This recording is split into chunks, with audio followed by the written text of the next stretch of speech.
understand having an alias? Having an alias? Well, yeah. What do- Buster. Oh, having an alias. Oh, yeah, an alter image. Oh, yeah, sure. I have many of them. Well, no, while I'm on that, is Buster ever going to return? Buster's in Betty Ford Clinic, and I don't think they're going to let him out, if you want to know what I think. Okay, where did I see a little bit on I think it was on your website, about a balance of optimism and pessimism. Did you say that? I think somebody got me to say that in an interview, because they were saying that, I'm interested in this kind of a philosopher, kind of a comedian philosopher who's was a Romanian cat who lived in Paris, and his name was Emile Cioran. And this woman who had interviewed me looked him up and started reading some of his stuff, and she said, "Oh my God, it's so pessimistic, And I think it's funny, so I was trying to explain to her that the void is ever present or not present, depending on your definition of nothing. And so I was trying to explain to her that you have to have a sense of humor of such things, because you want to keep on taking in air and enjoying the fruits of the Maya. Okay, because every time I've been looking through all these pictures of you, and you're always smiling. I'm smiling. You're always happy. Sure, it's kind of like whistling in the graveyard. Okay. We know about that. So how's this tour been going so far? Now you've got 3 brand new albums. They're all fantastic. I mean, I've got every one. I played them over and over and over again. And so what's it like now? Dancing Backward in High Heels I love that album. on 429 Records. Is that what it is, 429? But yeah, that was a real surprise too. And what's it like to still be doing this? Should I say what's been 40 years?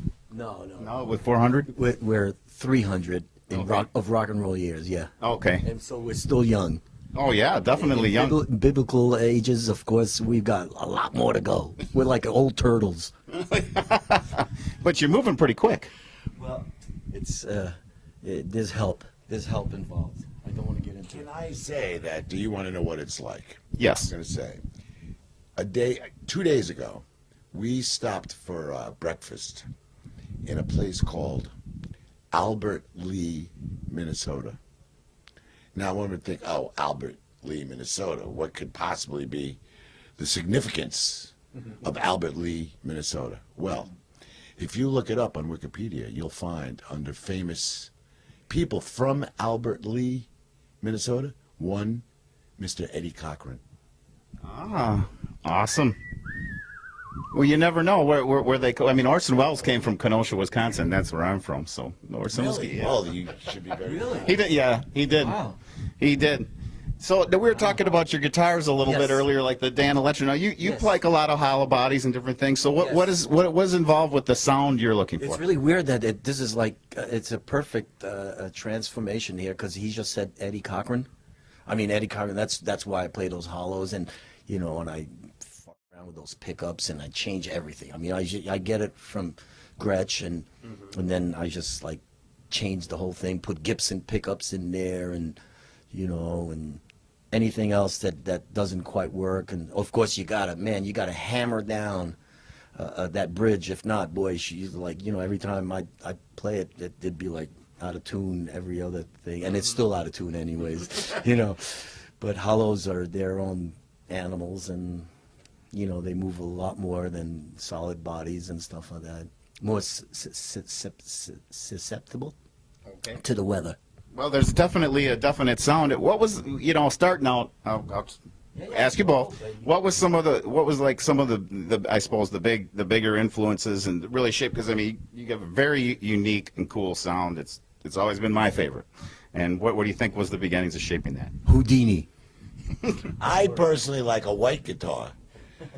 Sil likes a gold guitar, but he also likes a white guitar. He used to have a white guitar.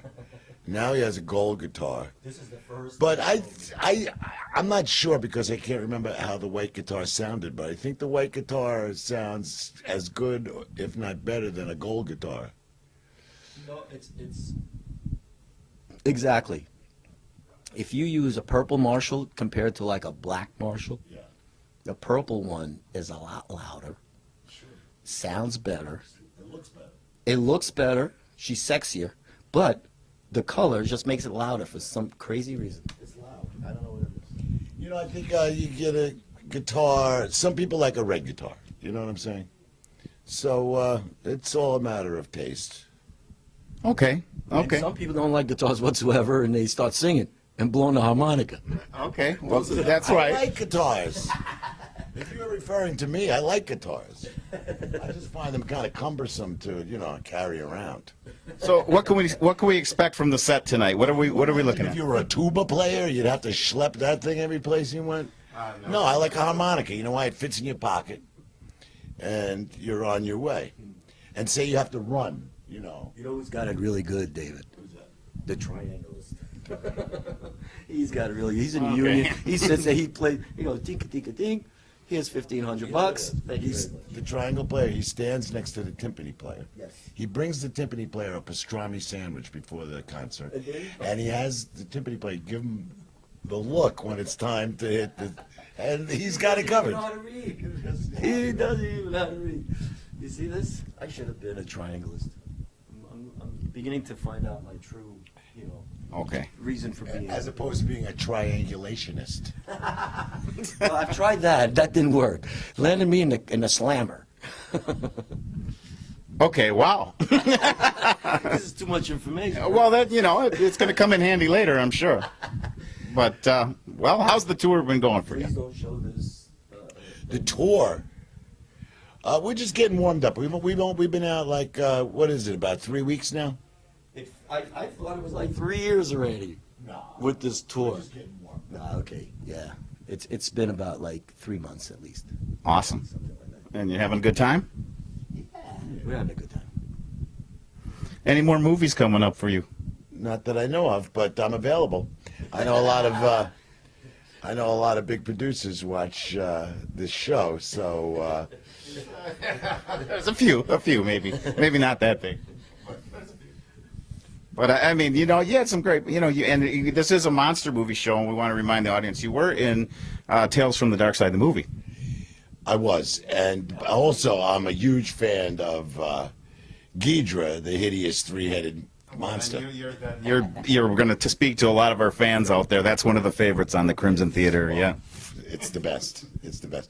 When Rodan and Godzilla have to team up to fight Ghidra, it's probably one of the most thrilling moments in Cinematic history. cinematic history. Well, that's definitely the horror show fans will like that. Yeah, and Behemoth is pretty good too. Oh, the giant behemoth. Behemoth. And every now and then we actually perform Frankenstein, our song. Oh well. Now was that one inspired by the monster or by something else? Mainly a lover Okay. who was a Frankenstein. Aren't they all? No, sometimes they could, I don't know, they could be the Wolfman. Yeah. Well, it depends. They're one of those hippie types that don't shave. Oh yes, it's true. True. I like those hairy chests sometimes. Okay. That's real good. It's legal in New York now. What is hairy chest? Yeah. Okay, that's what it was.